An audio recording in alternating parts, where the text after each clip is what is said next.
코디 공식 총 정리입니다. 사실 이것만 아시면 앞으로 코디 걱정할 필요가 없고 어딜 가서도 와, 너 옷 잘 입는다 이 소리 듣게 될 겁니다. 그럼 빠르게 시작할게요. 가장 중요한 게 일단 나를 믿으면 안 됩니다.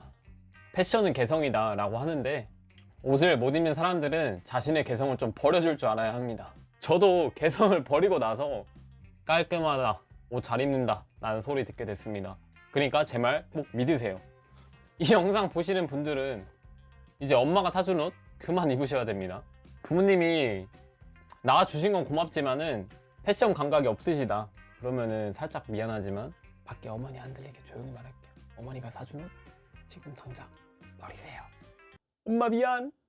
그럼 이제 개성을 어떻게 버릴 거냐. 개성을 버리면은 뭐 벗고 다닐 수는 없잖아요. 팬티만 입고 다니면 경찰서에 잡혀갑니다. 그거를 제가 준비했어요. 이것만 잘 알아도 죽을 때까지 코디 걱정은 안 해도 된다.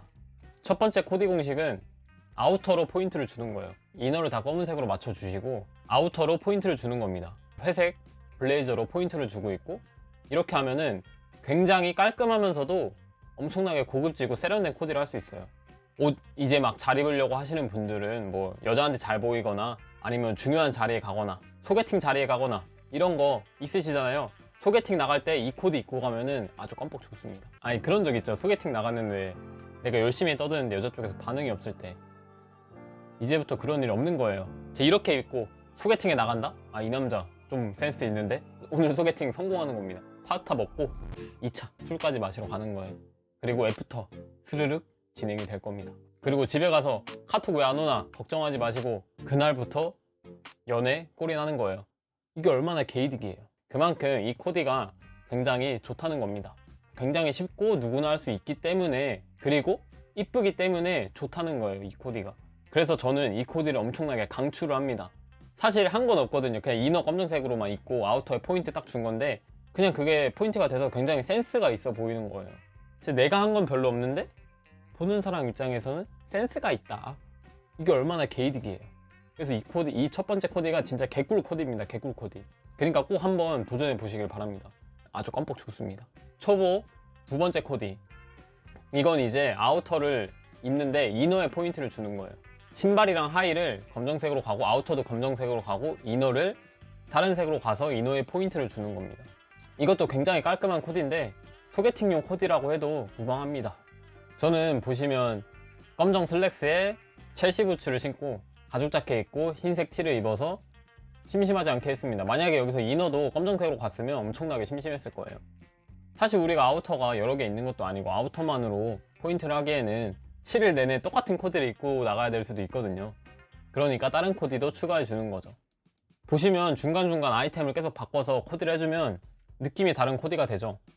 더비 슈즈 신을 때 코디랑 컨버스를 신었을 때 코디 완전 다른 느낌이 되기 때문에 이렇게 코디 틀만 지켜주시고 그 사이 아이템은 자유롭게 변경하셔도 상관없습니다. 이렇게 하면 되게 다채로운 코디가 될 수 있겠죠. 파랑색 니트로 포인트를 준 모습입니다. 아까랑은 좀 느낌이 다르죠. 이런 식으로 포인트를 주면서 코디를 하시는 거예요. 자, 세 번째 코디 셋업입니다. 아우터랑 하의를 같은 색으로 가주고 사람들이 많이 입고 증명된 코디이기 때문에 그냥 아무 셋업이나 사서 입어도 다 잘 어울려요. 남자들은 웬만하면. 그리고 키도 커 보이고. 그리고 네 번째 코디 상의에 포인트를 준다. 아우터를 안 입는 날이 생긴다. 봄이나 가을에 그냥 니트 한 장 딱 걸쳐주고 코디하는 거죠. 신발이랑 하의를 블랙으로 가지고 상의를 색 있는 상의를 가가지고 포인트를 주는 겁니다. 이렇게 하면 개이득인 게 상의만 계속 바꿔서 입으면 되고 하의랑 신발이 같은 색이기 때문에 다리가 길어 보여요. 비율도 좋아 보이고 아주 개이득입니다. 코디 걱정을 사실 할 필요가 없어요. 상의만 계속 색깔 바꿔가면서 입으면 되기 때문에 초보자용 코디입니다. 이것도 보시면 상의만 계속 바꿔가면서 코디를 하고 있죠. 이런 식으로 코디를 해주는 게 초보자들한테는 진짜 가장 좋은 것 같아요. 상의만 여러 벌 사면 되고 하의 걱정 안 해도 되니까 틀만 지켜준 채로 안에 아이템은 계속 바꿔주는 거 볼 수 있죠. 안에 아이템만 계속 바꿔주면은 다양한 코디를 만들 수 있습니다. 이 틀만 지켜주시면 돼요. 그 다음 이제 중급자.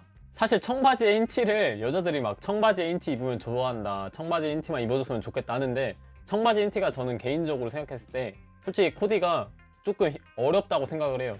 비율이 되게 좋은 사람이 있고 이미 피지컬이 좋은 사람이 입어야지 이쁘지, 그냥 무턱대고 입으면은 바지를 검정색으로 입고 신발을 검정색으로 입었을 때보다 다리가 짧아 보이고 그렇게 막 엄청나게 이쁜 코디는 아니기 때문에 중급자 코디라고 생각을 합니다. 청바지를 고른 다음에 흑청이든 데님이든 뭐 연청이든 고른 다음에 흰색 상의를 가주는 거예요. 그리고 뭐 신발은 흰색 스니커 신어도 되고 컨버스 신어도 되고 이렇게 데님 청바지에 흰색 옥스포드 셔츠를 매치해서 코디를 해줬습니다. 자, 여섯 번째 코디, 하의에 포인트를 주는 거예요. 아우터랑 상의랑 신발을 같은 색으로 가주고 검정색으로 가준 다음에 하의를 다르게 가서 하의에 포인트를 주는 겁니다. 사실 이 스타일도 굉장히 이쁜데 소화하기가 쉽지가 않아요. 왜냐, 이게 다리가 짧아 보이거든요. 맨 처음에 보여드렸던 하의랑 신발을 같은 색으로 가고 상의에 포인트를 주는 것보다 다리가 짧아 보이기 때문에 그렇게 쉽게 할 수 있는 코디는 아닙니다. 근데 우리가 상의에만 포인트를 주면 심심할 때가 있거든요. 심심할 때 이렇게 해주면은 아주 죽어난다. 이렇게 해주면 하의에 시선이 가가지고 다리가 짧으면은 짧아 보일 수 있긴 한데 우리가 뭐 네? 짧아 보인다고 해서 이렇게 입어도 이쁜데 안 입을 이유는 없잖아요. 아주 죽어난다. 일곱 번째 코디인데 고수용 코디예요. 회색 슬랙스에 하늘색 셔츠를 매치하는 게 유행이었는데 이게 왜 유행이었냐면 색조합을 맞춰서 입기 때문이에요. 그래서 색조합을 맞춰서 입어주는 코디입니다. 회색이랑 하늘색 이렇게 색조합이 맞아가지고 밑에는 하의는 회색 슬랙스를 입어주고 위에는 하늘색 상의를 입어주는 거예요. 사실 이거는 색조합을 맞춰야 되기 때문에 이때부터는 고급자용 코디입니다. 근데 좀 남들과는 다른 참신함?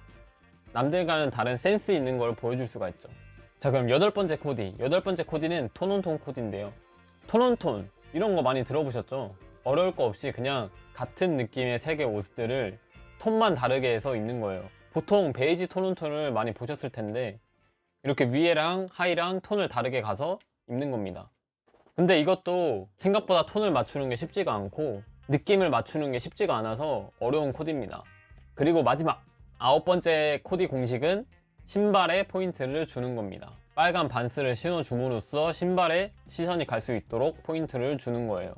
이때 중요한 거는 상의랑 하의를 다 죽여줘야 돼요. 자, 위에를 다 올블랙으로 가주고 신발을 흰색으로 가서 신발에 다른 느낌을 줘서 포인트를 준 거죠. 코디 공식 9가지를 알아봤는데요. 사실 이 9가지만 알고 계셔도 앞으로 코디를 해 나가시는 데 있어가지고 문제될 게 하나도 없어요.